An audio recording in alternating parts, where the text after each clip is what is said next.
Ici, Radio Sceptique. Aujourd'hui, on vous emmène en Anatolie, sur les traces d'un homme dont l'ombre plane encore sur chaque école, chaque billet de banque, chaque mairie de Turquie. Un homme qu'on appelle Atatürk, le père des Turcs, sauveur de la patrie pour les uns, autocrate modernisateur pour les autres. Mustafa Kemal a transformé un empire mourant en État-nation. Mais à quel prix?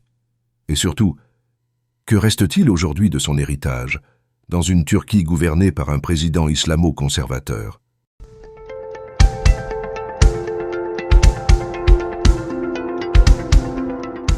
En Turquie, Atatürk n'est pas seulement un nom dans les manuels scolaires, c'est une présence. Son portrait trône dans les salons de coiffure, les bureaux de poste, les épiceries. Dans les rues, impossible d'échapper à sa silhouette, uniforme militaire impeccable, regard perçant, parfois adouci par un costume 3 pièces occidental. On l'appelle le chef éternel. Chef de guerre, chef de résistance, chef d'État. Mais derrière ce culte officiel, il y a une histoire plus complexe, une épopée soigneusement construite, entretenue par ses successeurs et instrumentalisée par un parti dominant pendant plus d'un demi-siècle.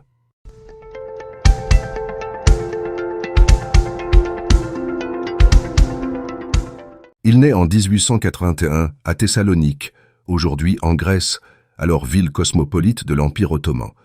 À l'époque, pas encore de nom de famille. Il s'appelle simplement Mustafa, prénom courant dans le monde musulman. Un professeur, impressionné par son esprit vif, lui donne le surnom de Kemal, perfection en arabe. Plus tard, il préférera dire Kamal, mot turc signifiant bouclier ou armée. Parfois, il signe simplement K. En 1934, quand il impose aux Turcs d'adopter un nom de famille, il s'en choisit un à sa mesure, Atatürk, le père des Turcs, un titre qu'aucun autre ne pourra jamais porter.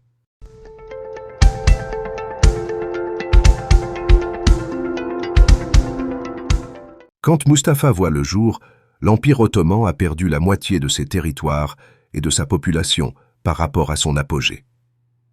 Ancienne puissance mondiale, il n'est plus qu'un homme malade de la Méditerranée, affaibli par des défaites militaires, une industrialisation manquée et des tensions internes entre communautés religieuses.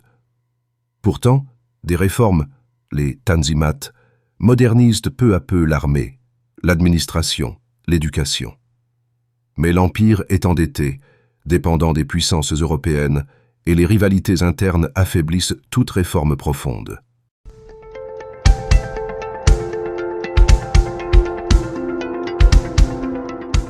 Mustafa Kemal grandit dans une famille de classe moyenne. Son père, officier, meurt jeune, mais lui ouvre la voie militaire. Diplômé des écoles d'officiers, il sert en Albanie, en Libye. Rien de glorieux. Puis arrive 1915. Première guerre mondiale. L'Empire ottoman, allié à l'Allemagne, affronte une expédition franco-britannique dans les Dardanelles. Les Alliés pensent forcer le détroit facilement. Mauvais calcul. Les mines, les canons et la résistance acharnée des troupes turques menées par Mustafa Kemal transforment l'opération en enfer. Des dizaines de milliers de soldats australiens et néo-zélandais tombent. Kemal devient un héros national.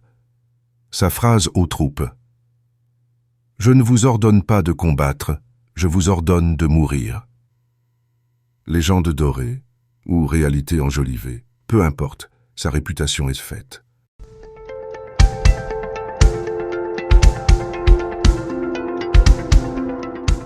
À la fin de la guerre, l'Empire ottoman est dépecé par le traité de Sèvres, 1920.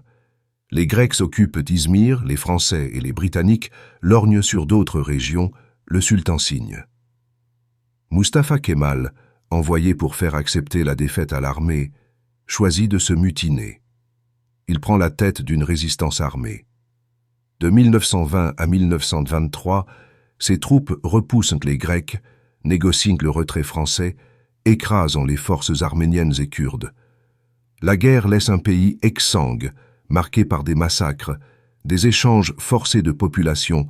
Près d'1,5 million de Grecs quittent l'Anatolie, remplacés par des musulmans venus de Grèce. En 1923, la République de Turquie est proclamée. Mustafa Kemal en devient le premier président.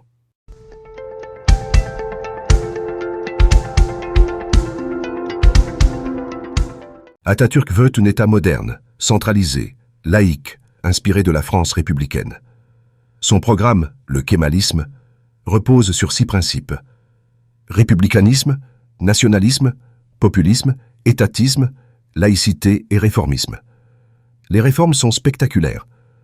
Abolition du califat en 1924, fermeture des écoles religieuses, adoption de l'alphabet latin à la place de l'écriture arabe, uniformes occidentaux obligatoires, interdiction du chapeau traditionnel rouge, le fez, réforme du droit civil inspirée du Code Napoléon, poids, mesure, calendrier occidentaux.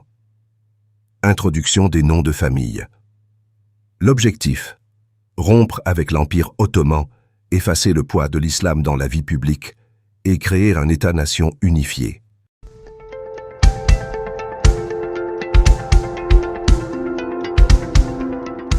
Sous Atatürk, les femmes obtiennent le droit de vote municipal en 1930, puis national en 1934. 15 femmes entrent au Parlement en 1935.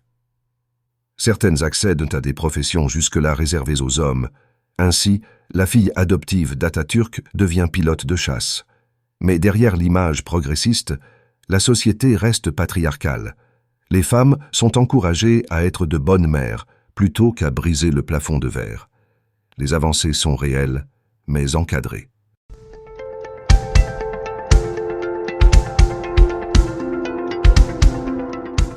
Atatürk prône une laïcité radicale. Pour lui, la religion est un frein au progrès. La laïcité devient presque une religion d'État. Il procède ainsi à de nombreux changements sociétaux. Appel à la prière en turc, interdiction du voile dans l'espace public, dissolution des confréries religieuses. On arrache parfois de force les foulards.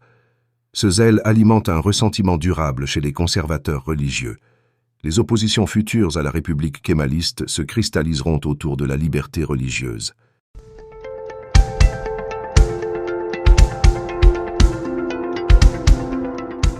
Malgré l'image démocratique véhiculée par ces réformes, Atatürk gouverne en réalité comme un autocrate. Parti unique, opposition muselée, élections inexistantes. Il tente parfois de créer une opposition contrôlée, mais l'expérience tourne court. Les critiques sont réduites au silence.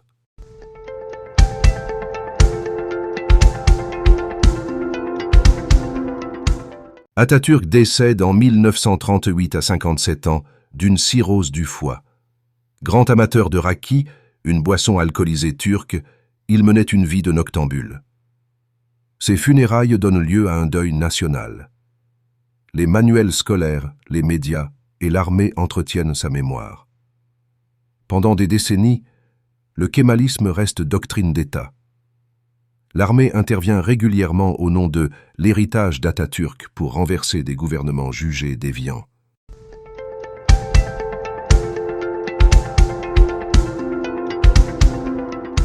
À partir des années 2000, Recep Tayyip Erdogan remet en cause certains piliers du kémalisme, notamment la laïcité stricte. Sa popularité initiale s'explique en partie par sa capacité à donner la parole aux conservateurs religieux marginalisés sous les régimes précédents. Aujourd'hui, le portrait d'Atatürk trône toujours dans les bureaux officiels, mais son héritage idéologique est disputé.